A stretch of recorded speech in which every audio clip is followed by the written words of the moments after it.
Principios de programación. Regresemos a las funciones necesarias para programar. Excel. En las hojas de cálculo se trabaja con la interacción de espacios llamados celdas. Una celda es la intersección entre una fila y una columna, por lo que tendrá una denominación alfanumérica, en la que la letra indica la columna y el número la fila. Interactuar con las celdas quiere decir que somos capaces de crear fórmulas y operaciones que nos permiten obtener resultados. Todas ellas deben comenzar con el signo igual. Además, mediante funciones es posible sumar, promediar y contar los datos existentes en la celda. También podemos obtener el mínimo y el máximo. Cada función contiene parámetros, que son los datos necesarios para que sea llevada a cabo, como el rango. En las operaciones existen las referencias absolutas, relativas y mixtas. Una referencia absoluta es el valor que es como el dictador, que sin importar la posición del resultado se mantiene fija dentro de la operación. Una referencia relativa es más condescendiente y varía el valor según la posición del resultado. En cambio, la referencia mixta es en la que podemos establecer como absoluta la fila o la columna, quedando la otra como relativa.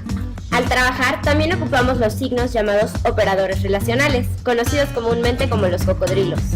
Como su nombre lo indica, establece la relación entre los dos números respecto a su valor. Mayor que, menor que, mayor o igual que, menor o igual que, diferente e igual. Sin embargo, los más útiles son los que llamamos operadores lógicos. Estos son if, and, or, not. Se les llama operadores lógicos porque funcionan con una condición que puede ser verdadera o falsa. If decidirá si la condición es verdadera o no, y entonces llevará a cabo las acciones establecidas.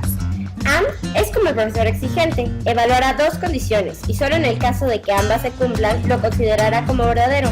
En caso contrario, es decir, una o ninguna, será falsa. Or es como el profesor que otorga puntos por el procedimiento. Si una de las dos se cumple o ambas, será verdadero, si no, falso. Ahora sí, podemos pasar a programación.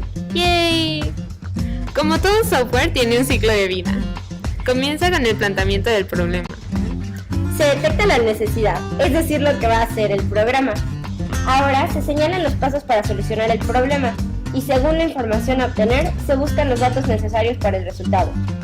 Análisis. Estudiamos el problema mediante un proceso racional. Podemos dividirlo en varias fases. Entrada, salida, procesos internos. Diseño.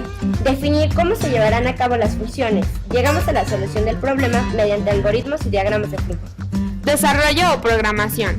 Ahora es cuando trasladamos todo el lenguaje de programación. Pruebas. Se comprueba que el funcionamiento sea correcto. Existen dos tipos, funcionales y de sistema. Funcionales. Es el diseño y ejecución de casos de prueba a este tipo de requerimientos. Sistema. Pruebas de carga, rendimiento, volumen, seguridad, usuario y tensión. Entrega. El programa es entregado al usuario. En esta fase usualmente se entrega un manual de uso. Para programar existen dos recursos indispensables: diagramas de flujo y algoritmo. Un algoritmo es una serie de pasos ordenados y lógicos que conducen a la solución de un problema. Tiene tres fases: entrada, proceso y salida. Deben cumplir con 7 características. Debe ser preciso. Debe estar definido, es decir, obtener el mismo resultado. Debe ser finito.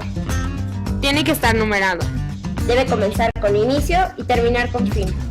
Los verbos se manejan en infinitivo. Y debe ser concreto. Un diagrama de flujo, por su parte, es la representación gráfica del algoritmo, es decir, de los pasos a seguir. Ahora, algunos conceptos que debemos conocer para programar. Sentencia. Indica las acciones de las que consta el algoritmo. Expresiones. Son combinaciones de constantes, variables y símbolos de operación. Y entonces, una constante es un valor que no cambia, se mantiene invariable sin importar el resto de los datos. Por otro lado, una variable estará en cambio constante. Representa los valores asignados y consta de dos partes: nombre y tipo de datos. Los datos. Información del algoritmo, que naturalmente debe estar en contexto. Existen 3 tipos. Alfanuméricos. Información con letras, números y símbolos. Con ellos no podemos llevar a cabo operaciones. Numéricos. Números que sí sirven para operaciones. Lógicos. Son los condicionales como if, and y or. De esta manera, conocemos ahora toda la información y conceptos necesarios para programar. Created using Powtoon.